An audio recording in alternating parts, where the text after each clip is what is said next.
अहंकार का विसर्जन और श्रद्धा का उदय। प्राचीन भारत के सुंदर नगर अमरावती में एक बहुत बड़े विद्वान पंडित रहते थे, जिनका नाम था पंडित देवदत्त। देवदत्त शास्त्रों के प्रकांड ज्ञाता थे। उन्हें चारों वेद, 18 पुराण और सभी उपनिषद कंठस्थ थे। उनकी ख्याति दूर दूर तक फैली थी। राजा से लेकर रंक तक सभी उनके ज्ञान की प्रशंसा करते नहीं थकते थे। परंतु जैसे जैसे देवदत्त का ज्ञान बढ़ा, वैसे वैसे उनके भीतर एक सूक्ष्म अहंकार ने जन्म ले लिया। उन्हें लगने लगा कि संसार में उनसे बड़ा भक्त और विद्वान कोई नहीं है। वे मानने लगे कि उनकी पूजा और मंत्रोच्चार के बिना भगवान प्रसन्न ही नहीं हो सकते।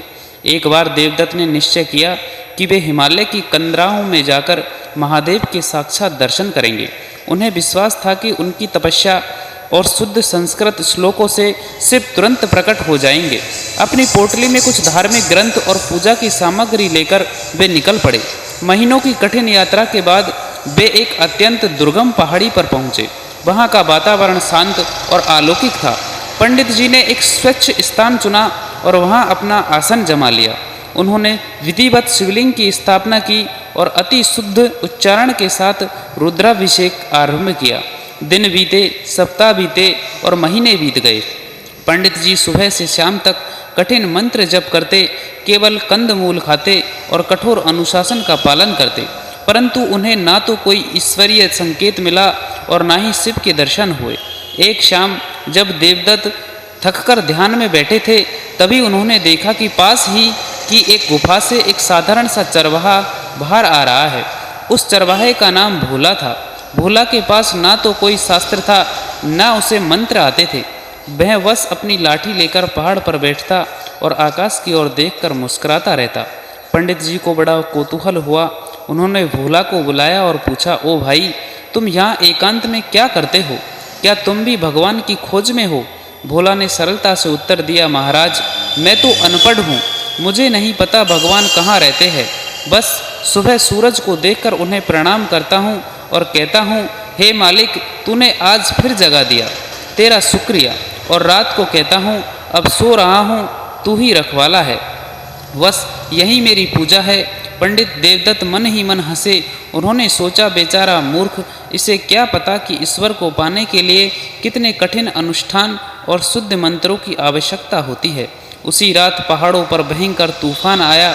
कड़ाके की ठंड और मूसलाधार बारिश ने पंडित जी की कुटिया और शिवलिंग के पास का मंडप तहस नहस कर दिया। देवदत्त अपनी रक्षा के लिए एक बड़ी चट्टान के नीचे छिप गए। वे मन ही मन भगवान से शिकायत करने लगे, प्रभु, मैंने इतनी शुद्धता से आपकी सेवा की, फिर भी मुझ पर यह विपत्ति। क्या मेरा ज्ञान और मेरी भक्ति आपको दिखाई नहीं देती?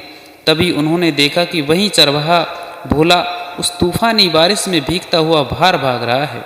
उसके हाथ में एक छोटा सा दीपक था, जिसे वह अपनी फटी हुई चादर से ढककर बचाने की कोशिश कर रहा था।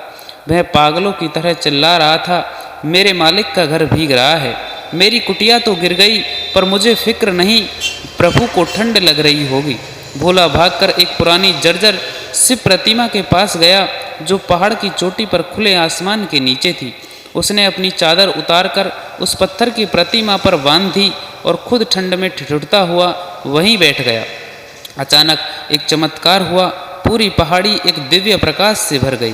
पंडित देवदत्त की आंखें चौंधिया गई। उन्होंने देखा कि जिस पत्थर की मूर्ति को भोला अपनी फटी चादर से ढक रहा था, उसमें से साक्षात भगवान शिव प्रकट हुए। शिव के चेहरे पर अपार करुणा थी। उन्होंने भोला के सिर पर हाथ रखा और कहा, पुत्र, तुम्हारी सरलता और निस्वार्थ प्रेम ने मुझे बांध लिया है।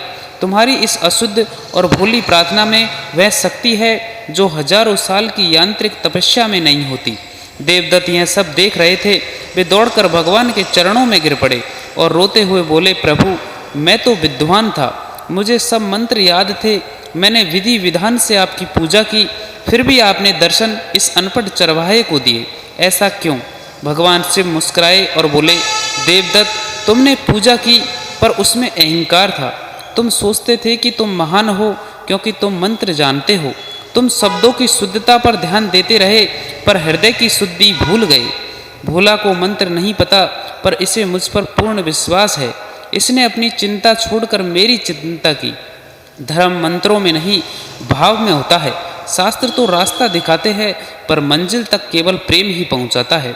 उस दिन पंडित देवदत्त का सारा अहंकार चूर चूर हो गया।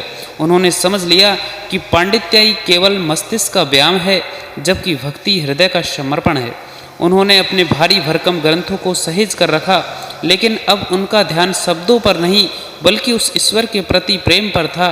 वे समझ गए कि ईश्वर को संस्कृत या किसी विशेष भाषा की आवश्यकता नहीं है।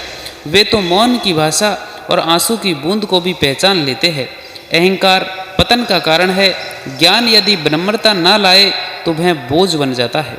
Thank you for watching this video. दोस्तों, आपको यह कहानी अच्छी लगी हो तो प्लीज़ वीडियो को लाइक करें, अपने दोस्तों के साथ शेयर करना ना भूलें और इस वीडियो के बारे में आपकी क्या राय है कमेंट बॉक्स में ज़रूर बताएं। मिलते हैं नेक्स्ट वीडियो में, तब तक के लिए बाय बाय, राम राम।